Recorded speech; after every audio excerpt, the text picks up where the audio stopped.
मुफ्ती तारिक मसूद के बयानात के लिए मुफ्ती साहब के ऑफिशियल चैनल मुफ्ती तारिक मसूद स्पीचेस को सब्सक्राइब करें। तो अल्लाह ने इस इश्काल का जवाब अगली आयत में दिया, वहदैनाहुन नजदैन। अल्लाह फरमाते हैं कि क्या मैंने तुम्हें अच्छाई और बुराई का रास्ता नहीं सिखाया? जानवरों को मैंने ये रास्ता नहीं सिखाया। इसकी मिसाल ऐसे है जैसे अब दोबारा हम बच्चे की मिसाल पे आते हैं। अब्बा उस पर भी तो खर्चा किया है आपने, उससे तो पूछते नहीं हो। अब्बा कहेगा बेटा वो पागल है, उसका दिमागी तवाज़ुन खराब है, उसको दिमागी चोट लगी थी जिसकी वजह से उसमें अच्छे और बुरे समझने की सलाहियत खत्म हो गई। तुम तो ज़हीन हो, तुम्हें तो पता है किस काम के लिए भेजा था, लग किस काम में गए हो। वो तो पागल है, उसका तो बचपन में एक एक्सीडेंट हुआ था, दिमाग वो बगैर हेलमेट के हमारे यहाँ सफर होते हैं तो जब गिरता है बाइक से तो डायरेक्ट चोट कहां लगती है? सर पे लगती है। और आगे फिर कुछ बातें आज देर की मुनासिब नहीं है, ठीक है ना। तो डायरेक्ट चोट कहां लगती है भाई? खोपड़ी पे लगती है। तो बेटा इसके साथ एक बचपन में वाकया हुआ था, इसका दिमागी तवाज़ुन ठीक नहीं है, मजबूरन खर्चा तो करना है ना, मखलूक है, रिस्क तो देना है उसको, इसलिए खर्चा किया है। बाकी इसको तो अच्छे बुरे की तमीज ही नहीं है। तुम माशाल्लाह क्या हो, समझदार हो, तुम्हें तो अल्लाह ने अकल दी है। तो यहां भी अल्लाह ने फरमाया वहदैनाहुन नजदैन, मैंने गधे घोड़ों को, कुत्तों और बिल्लों को मैंने दो रास्ते नहीं सिखाई, जानवरों को मैंने अच्छाई और बुराई में तमीज नहीं रखी। वहदैनाहुन नजदैन, फरमाया अच्छाई और बुराई को समझने की सलाहियत मैंने तुम में रखी है, जानवरों में नहीं रखी। तुम्हें पता है वफा किसे कहते हैं और बेवफाई किसे कहते हैं। कुत्ते को ये नहीं पता कि बेवफाई किसे कहते हैं, वो सिर्फ वफा जानता है और वो वफा करने पर मजबूर है। उसमें जो सॉफ्टवेयर इंस्टॉल हुए हैं वफा के हुए हैं, बेवफाई के हुए ही नहीं है। मालिक उसके साथ जितना मर्जी बुरा सलूक कर ले उसने दुम ही हिलानी है, बस उसको ये बता दो कि ये मालिक है। और जिनमें बेवफाई है उन्होंने हमेशा बेवफाई ही करनी है। बकरी अपने बच्चे को कितनी मोहब्बत से पाल पोस के बड़ा करती है, लेकिन बड़े होने के बाद उसे पता होता है कि मेरी माँ कौन है, बाप कौन है। बाप को तो वैसे ही पता नहीं होता, उसको तो पता ही नहीं होता, उसको तो अपनी ख्वाहिश पूरी करने से मतलब है, वो तो कोई रिस्पॉन्सिबिलिटी लेने के लिए तैयार नहीं होता। बिल्ली कितने शौक से अपने बच्चों को पालती है। कभी उनको ख्याल आया कि हमारी माँ बूढ़ी हो गई है, चलें उस महल्ले में उसको कभी छीछड़े मिल जाया करते थे तो हम अपनी माँ की जाके खबर लें आज वो किस हाल में है। कभी बिल्ली के बच्चों ने जाके पूछा? बोलो ना, कभी भी नहीं। हालांकि बिल्ली अपने बच्चों को आप कभी पाल के देखो ना, अपने से ज्यादा ताकतवर बिल्लों से लड़ती है, वो कुत्तों से लड़ती है, वो अपने बच्चों के लिए अपनी जान खेल के बच्चों की हिफाजत करती है। मैंने देखा है शदीद भूखी होगी बिल्ली, आप उसको गोश्त डालें वो शदीद भूखी होगी, बच्चे आके खाना शुरू करेंगे छोड़ देगी उनके लिए, हालांकि कितनी हरीस होती है खुराक पर। लेकिन इस बुढ़ापे में जब बूढ़ी हो जाती है उसके बच्चे उसको नहीं पूछते, क्योंकि उनमें वफा के सॉफ्टवेयर इंस्टॉल हुए ही नहीं है, उनके पास कुदरत की तरफ से वफा का ऑप्शन है ही नहीं। समझते हो कि नहीं समझते हो? बस बात को जल्दी से समेटता हूं। तो मेरे भाई इसी तरह अल्लाह ताला ने कुरान में अल्लाह ने बताया कि वहदैनाहुन नजदैन, तुम्हें मैंने दो रास्ते दिखाए हैं। तुम्हारे अंदर वफा वाले सॉफ्टवेयर भी हैं और बेवफाई वाले। तुम्हें पूरा कंट्रोलिंग सिस्टम तुम्हारे दिमाग के कंट्रोल में दिया हुआ है। अपनी मर्जी से चाहोगे तो वफादार बन जाओगे, अपनी मर्जी से चाहोगे तो बेवफा बन जाओगे। चाहोगे तो बूढ़े वालिदैन को ओल्ड हाउस में जमा करा के टेंशन से पाक हो जाओगे। छोड़ो यार, इन्होंने अपनी लाइफ को एंजॉय किया, हमें भी एंजॉय करने दो। खांसते हैं इससे जरासीम फैलते हैं, ये भी तुम्हारे अंदर सलाहियत रखी है और ये भी रखी है कि ना ना ना ना ना भाई, इस माँ ने तो मुझे जना है, 2 साल 2.5 साल तक गोद में उठा के रखा है, जब मुझे कोई नहीं पूछता उस वक्त इसने मुझे पूरी रात बच्चा रो के माँ की नींद को खराब करता है। कैसी खिदमत है माँ की। तो जिनमें जो वफा वाले लोग हैं वो अपनी अकल इस्तेमाल करते हैं, कहते हैं ना ना ना ना, इसके साथ हमने बुढ़ापे में बेवफाई नहीं करनी, इसको ओल्ड हाउस में जमा नहीं कराना हमने, इसके कदमों में हमने बुढ़ापे में जन्नत तलाश करनी है। ये कैसे हो सकता है? कुछ भी हो जाए, कैसे कैसे वाकयात देखने को मिलते हैं, आदमी जब्त नहीं कर सकता उन वाकयात को। बूढ़ी माँ को पाला हुआ है, वो लकवे में है, फालिज में है ना, बेटा कहता है मैं सब कुर्बान कर दूंगा, इसको नहीं छोड़ के जाऊंगा इस उम्र में मैं।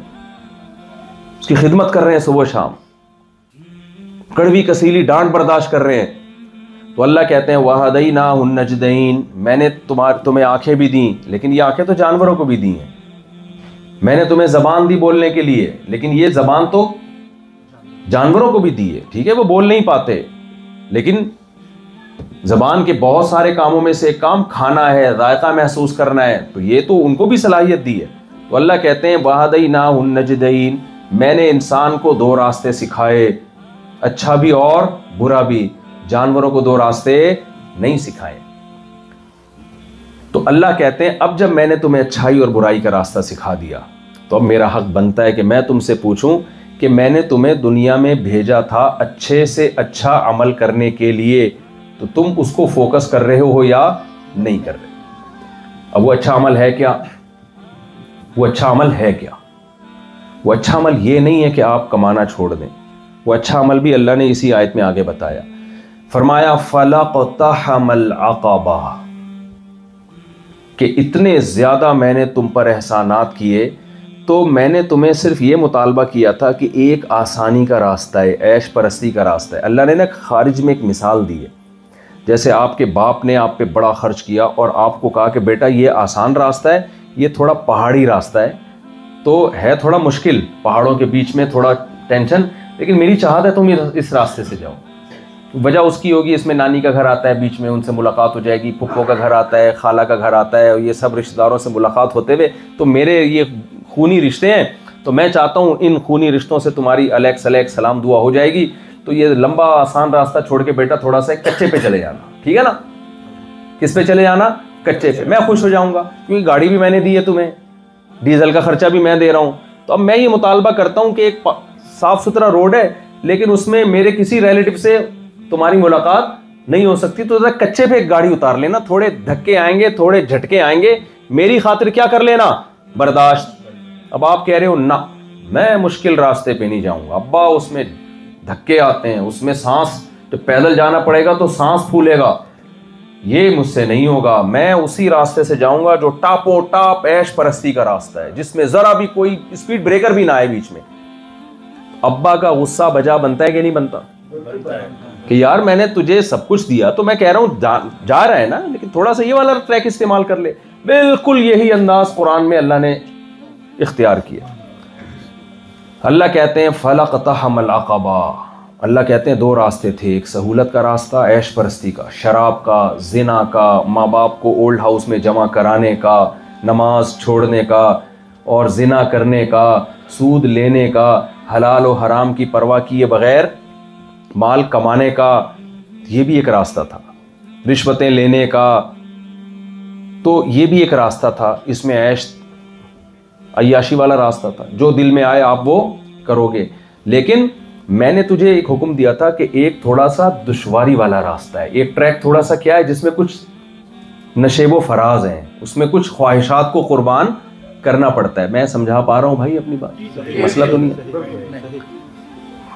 तो अल्लाह फरमाते हैं फलक़तहमल अक़बा, ये घाटी वाले रास्ते पे नहीं चला, सिर्फ इतना सा मुतालबा किया था कि भाई मेरी खातिर क्या ये वाला रास्ते पे चला जाए, इसमें थोड़े से नशेब फराज हैं, थोड़ा सा ऊंच नीच है इसमें।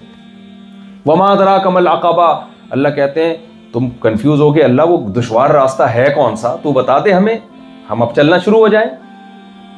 तो आगे अल्लाह ने क्या फरमाया, दुश्वारी वाला रास्ता क्या है? फक्कू रक़बा औ इत्आमुन फी यौमिन ज़ी मस्ग़बा यतीमन ज़ा मक़रबा औ मिस्कीनन ज़ा मतरबा सुम्मा कान मिनल्लज़ीना आमनू वतवासौ बिस्सब्रि वतवासौ बिलमरहमा उलाइका अस्हाबुल मैमना। अल्लाह ने कहा वो रास्ता ये है कि मखलूक के हुकूक भी अदा करो और मेरे हुकूक भी। कुछ राइट्स ऐसे हैं जो, देखो हर कंट्री में एक दूसरे के कुछ राइट्स होते हैं ना, हर मुल्क का अलग अलग कानून होता है। बच्चों के राइट्स हर मुल्क में अलग हैं, किसी मुल्क में डांटने पर भी पाबंदी है, किसी में डांटने पर नहीं है, मारने पर पाबंदी है। तो फिर किसी मुल्क में मारने पर अलग सज़ा है, दूसरे मुल्क में अलग सज़ा है। तो हर मुल्क में अलग अलग राइट्स होते हैं कि नहीं होते? तो अल्लाह ने भी मखलूक के कुछ राइट्स हमारे जिम्मे लगाए हैं। अल्लाह ने कहा ये वो ह्यूमन राइट्स हैं जो मैंने दिए हैं और मेरे कहने से तुम्हें अदा करने पड़ेंगे। तो अल्लाह कहते हैं अब तुम क्या कर रहे हो, उस दुश्वारी वाले रास्ते पे नहीं जा रहे। तो उस दुश्वारी वाले रास्ते में अल्लाह ने फरमाया फक्कु राक़बा, गुलामों को आज़ाद करना। देखें कुरान जो है ना जुज़िया, मैं पहले गाड़ी उर्दू इस्तेमाल करूंगा फिर उसकी जरा वजाहत करूंगा। उसकी जुज़ियात के ज़िमन में कुल्लियात बयान करता है। ये कुरान की, जिसको कुरान आता है ना उसको ये उसूल पता है कि अल्लाह ताला मिसालों से उसूल समझाते हैं। होता तो ये यूनिवर्सिटियों में टीचिंग का, स्कूलों में तरीका होता है कि पहले लॉ पढ़ाया जाता है फिर मिसालों के जरिए लॉ समझाया जाता है ना। अरे क्या हो गया भाई, देखो हम जब न्यूटन लॉ पढ़ते हैं तो पहले लॉ पढ़ते हैं फिर हमारे टीचर मिसालों से उसको समझाते हैं। जैसे न्यूटन का एक लॉ है, हर अमल का रिएक्शन होता है ना, हर एक्शन का रिएक्शन होता है, तो जितनी पावरफुल एक्शन होगा रिएक्शन भी उतना ही पावरफुल होगा। तो फिर उसमें फिर एग्जाम्पल आती है। एग्जाम्पल ये आती है, आप दीवार पे जब वो जोर से वो बॉल मारेंगे तो जितनी जोर से मारेंगे उतनी ही जोर से वो वापस आएगी। इस तरह की मिसालों के जरिए फिर उसूल समझाया जाता है। लेकिन कुरान का मिजाज डिफरेंट है, समझते हैं? कुरान का मिजाज क्या है? डिफरेंट। कुरान क्या करता है, मिसाल बताता है ताकि तुम उससे उसूल समझो, ताकि बहुत आसान हो जाए उसूल समझना। समझ रहे हो? एक मैं मिसाल दे देता हूं, मैं भी देखो मिसाल के जरिए उसूल समझा रहा हूं, पहले मिसाल दे रहा हूं, ठीक है? वो मिसाल क्या है? कुरान कहता है वला तकुल लहुमा उफ़्फ़िन, माँ बाप को उफ भी मत करो, माँ बाप को उफ मत करो। तो क्या मतलब? इसका मतलब ये तो एक जुजिया बयान कर दिया। तो क्या मतलब, माँ बाप को थप्पड़ मार सकते हो इस आयत की रोशनी में? नहीं भाई, असल में मकसद उफ नहीं है, उफ तो एक एग्जाम्पल है। उसूल और ज़ाब्ता ये है कोई ऐसा अमल जिससे उनको तकलीफ हो वो अमल ना करो। फॉर एग्जाम्पल उफ ना कहो। हम अगर इस उसूल को समझाते तो हम कहते भाई ज़ाब्ता ये है कि माँ बाप को तकलीफ देना हराम है, ज़ाब्ता और कानून और लॉ ये है। फिर बच्चे हमसे पूछते कि सर आप ये बताएं कि इसकी कोई एग्जाम्पल, फिर हम एग्जाम्पल में कहते देखो जो उनको सामने से उफ कहना ये क्या है? हराम है। लेकिन अल्लाह ने मिसाल दी है, उसूल नहीं बयान किया। इसमें हिकमत पता है क्या है? हिकमत यह है कि उफ बहुत मामूली सी तकलीफ को कहते हैं, जिससे बहुत थोड़ी सी तकलीफ होती है। माँ बाप ने कोई आपसे कहा, आपने कहा उफ, ओहो, इससे बहुत थोड़ी सी तकलीफ होगी ना। तो अल्लाह ने उफ कह के बता दिया कि मैं मिसाल से यह समझा रहा हूं कि उसूल और ज़ाब्ता यह नहीं है कि तकलीफ मत दो, उसूल और ज़ाब्ता यह है कि थोड़ी सी भी तकलीफ मत दो उनको। अब अगर अल्लाह कहते ना थोड़ी सी भी तकलीफ ना दो और मिसाल से ये उसूल ना समझाते तो हर आदमी की नज़र में तकलीफ का मैयार दूसरे से मुख्तलिफ है। वो कहता भाई मैं गालियां देता हूं इससे हमारे माँ बाप को तकलीफ होती है, तो बहुत थोड़ी सी है। भाई अल्लाह की नज़र में ये बहुत बड़ी है, क्योंकि जो अल्लाह उफ कहने पर पाबंदी लगा रहा है वो गाली को कितना बड़ा हराम समझता होगा। तो इसमें हिकमत होती है कि एग्जाम्पल से, मिसाल से उसूल और ज़ाब्ते को साबित करने, बलागत है कुरान की। तो यहां भी कुरान क्या कह रहा है? फक्कु रक़बा। अल्लाह कह रहे हैं जिस घाटी में मुश्किल रास्ते पे चलने का मैंने तुम्हें हुक्म दिया वो मुश्किल रास्ता क्या है? तो उसमें उसूल और ज़ाब्ता तो यह है कि अल्लाह के भी हुकूक और मखलूक के भी हुकूक। लेकिन अल्लाह ने उसूल और ज़ाब्ता बयान नहीं किया, मिसालें शुरू कर दी हैं, ठीक है ना, ताकि उन मिसालों से उसूल तुम खुद अखज़ करो, निकालो उसूल कि अल्लाह क्या समझाना चाह रहा है। तो उस उसूल में अल्लाह ने बयान किया फक्कु रक़बा, गर्दन को गुलामी की तौक से आजाद करना। यह भी बलागत है, ये नहीं कह रहे इंसानों को आजादी दिलाना, ना ना ना ना, गर्दन को आजाद करना।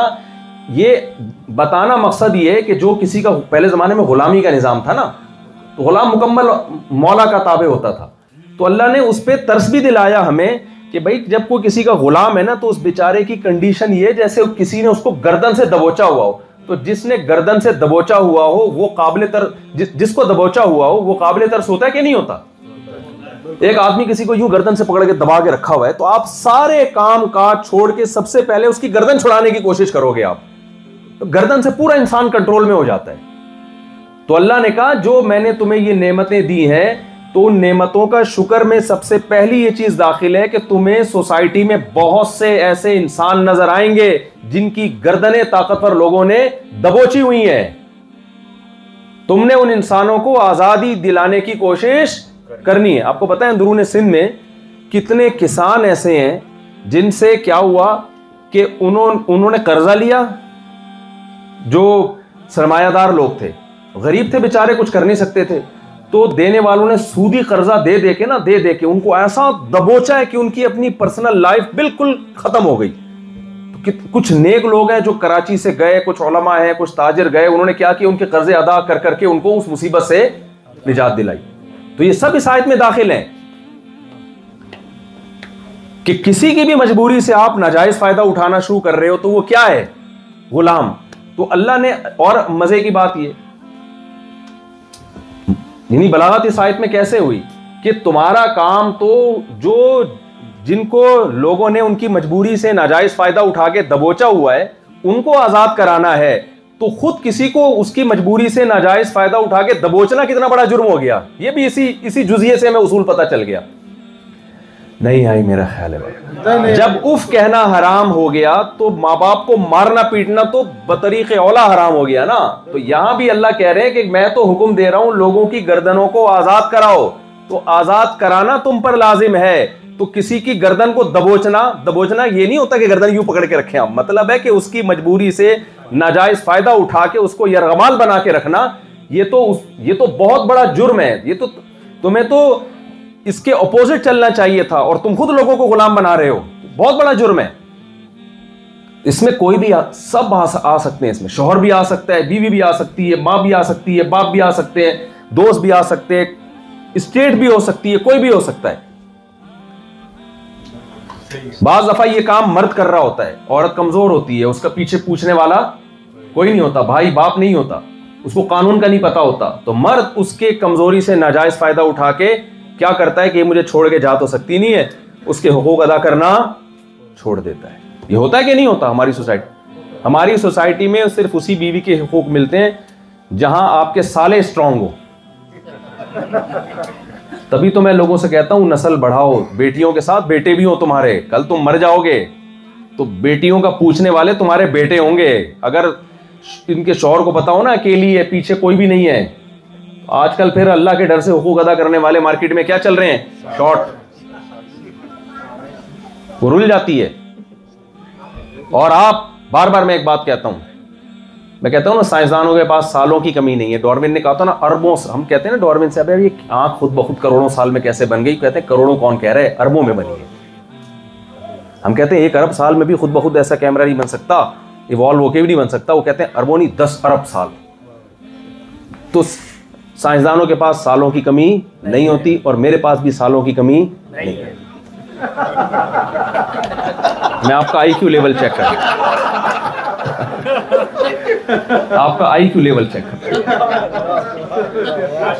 तो इसलिए मैं तो हुकूक अदा करूंगा भाई। सीन और स्वाद का फर्क है नहीं, वो दोनों में सीन ही आता है, साल, और ये भी सालों और ये भी सालों, इत्तेफाक से ये। तो किसी की भी कमजोरी से नाजायज फायदा उठा के उसको, मजदूरों को तनख्वाहें रोक लेते हैं, उसको घसीटते रहते हैं। और ये काम मजदूर भी कर सकता है, वो भी अपनी मजबूरी से नाजायज फायदा उठा सकता है। किराएदार नाजायज फायदा उठाते हैं कि नहीं उठाते? हमारे यहाँ तो बहुत उठा रहे होते हैं। पता है इसने घर किराए पे दे दिया, मकान खाली कराना आसान नहीं है, तो किराया नहीं अदा कर रहा, उसके घर की ऐसी की तैसी, तो उसकी मजबूरी से क्या कर रहा है, तो कोई भी नाजायज फायदा उठाएगा तो वो आयत में दाखिल है। अल्लाह कहते हैं फक्कु रक़बा औ इत्आमुन फी यौमिन ज़ी मस्ग़बा, फरमाया शदीद भूख के दिन खाना खिलाना, यतीमन ज़ा मक़रबा, उस यतीम को जो रिश्तेदार हो, औ मिस्कीनन ज़ा मतरबा, या वो मिस्कीन आम गरीब जो आपका रिश्तेदार नहीं है लेकिन उसको भूख ने उसके पेट को मिट्टी से मिला दिया है। यह भी एक जुजिया है, उसके ज़िमन में एक उसूल और लॉ और ज़ाब्ता बयान किया जा रहा है। इंसान की सबसे बड़ी ज़रूरत क्या है? पेट। सब कुछ पे कंप्रोमाइज करता है भाई, भूख बर्दाश्त नहीं होती। पानी का जिक्र क्यों नहीं किया? पानी मिल जाता है वाफर, उसके लिए खर्चा नहीं करना पड़ता इतना। गरीब से गरीब बारिश बरसेगी तो टैंक भर लेगा वो, ठीक है ना, गरीब आदमी भी भर लेगा। खाने का मसला बहुत जगहों पर होता है।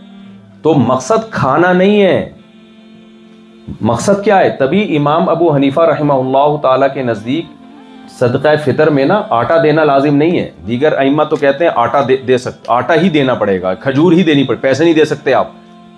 लेकिन इमाम साहब कहते हैं भाई ये आटा और खजूर जो अल्लाह ने सदका फितर में नबी ने जो बयान किया ये साइन है।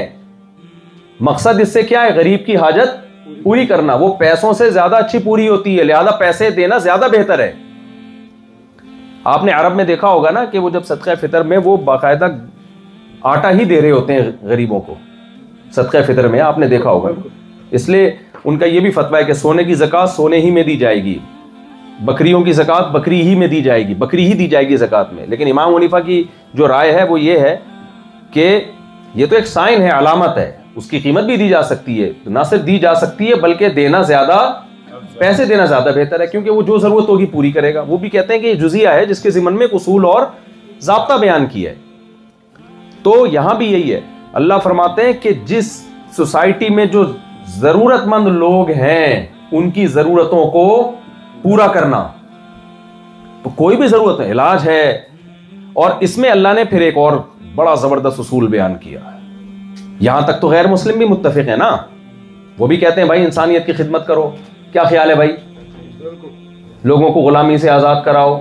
तो अल्लाह भी कह रहे हैं, आगे जो जुमला अल्लाह ने कहा ना कि यतीमन ज़ा मक़रबा, जो रिश्तेदार यतीम, यतीम का मतलब क्या है? ये भी एक साइन है, क्योंकि यतीम के सर पे हाथ रखने वाला कोई नहीं होता, उसके हुकूक का मुतालबा करने वाला कोई नहीं होता। जो बाप था वो तो मर गया बेचारा। भाई जायदादें खा जाते हैं छोटे भाइयों की, चाचे मामे खा जाते हैं। तो अल्लाह ने फरमाया यतीम के माल को खाना तो दूर की बात, बल्कि यतीम की ज़रूरात को पूरा करना। वो यतीम ज़ा मक़रबा जो क़राबतदार है, अल्लाह की नज़र में जो जिनसे ब्लड रिलेशन है, खूनी रिश्ता है, उनको अल्लाह ने तरजीह दी है उन लोगों पर जिनसे आपका कोई रिश्ता नहीं है। रिश्तों की बड़ी अहमियत है इस्लाम में। इस पर मैं फिर कभी तफसील से बयान करूंगा कि रिश्तेदारी जोड़ना बनाना ये किस कदर इस्लाम का अहम तरीन हुक्म है। हम इनफरादी ज़िंदगी, इस्लाम इसका कायल नहीं है कि हर आदमी अपना घर लेके अपना मकान बना के अपने घर में पड़ा हुआ है अकेला, और अपना पैसा, अपनी जेब, अपनी पैंट, अपना बटवा, सब कुछ बस मेरी मर्जी में जिसको दूं, मेरी मर्जी जिसको ना दूं, और बुढ़ापे में फिर रेंट पे बंदा बुला के अपनी तन्हाई को दूर कर रहा है। ये इस्लाम इस तर्ज हयात का कायल नहीं है। इस्लाम किसका कायल है? खलक़ मिनल माइ बशरन फजअलहु नसबन व सहरा। अल्लाह कहते हैं हमने तुम्हें पानी से बनाया, और जब बनाया तो तीन ख़ानदान दिए, ददियाल, ननियाल और ससुराल। 3 ख़ानदान होने चाहिए आपके दाएं बाएं घूमने वाले। ददियाल भी हो जिसमें दादा, चचा, ताए, कज़न, चचा के बेटे, ये है ददियाल, फुपियाँ। इन सब का कुरान अलग अलग भी जिक्र करता है। सूरह नूर में अल्लाह ने फरमाया कि तुम पर कोई गुनाह नहीं है, अंत अकुलू मिन बुयूतिकुम, अपने घरों में जाके खाओ, औ बुयूति आबाइकुम, अपने बाप दादाओं के घरों में चले जाया करो, इजाज़त है, जाके मण के आ जाया करो, ठीक है ना। कोई, क्योंकि ये आयत जब नाजिल हुई ना कि किसी का माल खाने की इजाज़त नहीं, सहाबा डर गए कि हम तो अपने चचा मामू के घर जाते हैं बेतकल्लुफ़ होके, जैसे आपने देखा होगा ना पुप्पो के घर गए फिर इससे कुछ निकाल के खा लिया। तो अब सहाबा डर गए थे कि भाई हराम तो नहीं है। अल्लाह ने कहा ये तो तुम्हारे करीबी रिश्ते हैं भाई, जाओ। हाँ, इनकी परमिशन के बगैर ऐसा ना हो कि मैं सारी मलाई आप ही खा जाएं, क्योंकि मेरी आदत थी, मैं जाता था ना तो सारी मलाई खा जाता था मैं। मुझे मलाई बहुत पसंद है, ताज़ा हो, लेकिन वो यहाँ मिलेगी नहीं। खैर, क्योंकि मुझे डर है सुबह नाश्ते में आप मलाई ला के ना रख दें, वो फिर बासी मलाई नहीं खाई जाती, ताज़ा है नहीं यहाँ पे। चाय का मज़ा बिल्कुल नहीं आ रहा है यहाँ पे। बहुत भाई बड़ी तारीफ़ें सुनी है चाय की, लेकिन फिर मुझे झूठी तारीफ़ नहीं होती मुझसे, तो आप बोल दें नहीं है चाय। जब भैंस का दूध नहीं है तो चाय कहाँ से आ गई? चाय तो भैंस के दूध की होती है, वो है ही नहीं यहाँ, तो कहाँ डब्बे के दूध की चाय में लज्जत नहीं है। तो लोग मुझे पिलाते हैं, उसी चाय बना के ला रहा हूँ, मैं कहता हूँ फिर मुझे अच्छा माशाल्लाह बहुत अच्छी, मुंह से ऊपर से कहना पड़ता है। एक हफ्ता ठहर के ना यहाँ से चाय मिलती है। अच्छा, दूध मिलता है यहाँ। चलें फिर सही। यहाँ पूरा फार्म है। अच्छा, पत्ती भी फिर वही हो, पकाने का स्टाइल भी वैसा ही। तो जल्दी से बात को मैं ख़त्म करता हूँ, समेटता हूँ। तो अल्लाह ताला ने इंसानों को किस में पैदा किया भाई? ख़ानदानों में पैदा किया। फजअलहु नसबन व सहरा, 3 खानदान लगाए हैं अल्लाह ने। तो मैं बता रहा था सूरह नूर में अल्लाह ने क्या फरमाया कि अल्लाह ताला ये भी कह सकते थे अपने रिलेटिव्स के घर में जाके खा सकते हो, कोई हरज नहीं है। लेकिन अल्लाह को पता था एक दौर ऐसा आने वाला है जिसमें चच्चा मामू फुप्पी ताया मार्केट से शॉर्ट होने वाले हैं, क्योंकि सोसाइटी में गर्लफ्रेंड बॉयफ्रेंड का सेटअप चलेगा। जब गर्लफ्रेंड बॉयफ्रेंड का सिस्टम आएगा और फिर एक एक बच्चे का सिस्टम आएगा तो खानदान मार्केट से आहिस्ता आहिस्ता शॉर्ट होना शुरू हो जाएंगे। अल्लाह मियाँ को पहले से पता था। तो अल्लाह मियाँ ने सिर्फ मुबहम बात नहीं की कि अपने रिश्तेदारों के यहाँ जाके खा लिया करो, बल्कि अल्लाह ने फरमाया कि हमने तुम्हें पानी से पैदा किया लेकिन इज्जत इतनी दी, नसब जिसमें ददियाल नलियाल आ गया, और जब बुलूगत की दहलीज पे कदम रखते हो तो एक अदद, बाज़ लोगों के ज़्यादा भी होते हैं लेकिन वैसे नॉर्मली कितने होते हैं, एक अदद ससुराल भी लगा दिया अल्लाह ताला ने। तो अब अल्लाह ताला क्या फरमा रहे हैं, लैसा अलैकुम जुनाहुन, कोई हरज नहीं। फिर सहाबा डर गए थे ना कि भाई किसी का माल हराम है तो अब अपने रिलेटिव के जाके पता नहीं खा सकते हैं। अल्लाह ने फरमाया लैसा अलैकुम जुनाहुन अन ताकुलू मिन बुयूति आबाइकुम, अपने बाप दादाओं के घर में जाके खा लिया करो, कोई हरज नहीं है। इससे पता चलता है मुसलमानों के यहाँ अब्बा होते हैं। बहुत गहरी बात है, आप लोग की समझ में नहीं आ रही। मुसलमान बापलेस नहीं होता, दादा भी होते हैं, सिर्फ अबनी का आबा, कभी दादा के यहाँ भी जाके खा लिया करो, कोई हरज नहीं है। औ बुयूति उम्महातिकुम, अपनी माओं के घरों में, नानी भी आ गई उसमें, दादी भी आ गई, समझते हो, तो इनके घरों में भी, वो तो सबके यहाँ होती है, अम्मा तो सबके यहाँ होती हैं। आगे अल्लाह फरमाते हैं औ बुयूति आबाइकुम औ बुयूति उम्महातिकुम औ बुयूति इख्वानिकुम, भाइयों के घरों में भी जाके खा लिया करो। अगर आप अपने अब्बा के इकलौते होते तो भाई होते आपके नहीं होते ना। तो अल्लाह कह रहे हैं भाई होते, इसका मतलब होने चाहिए ना, तभी तो उनके घर में जाके खाएगा। अब्बा नस्ल रोकेंगे तो भाई कहां से होंगे।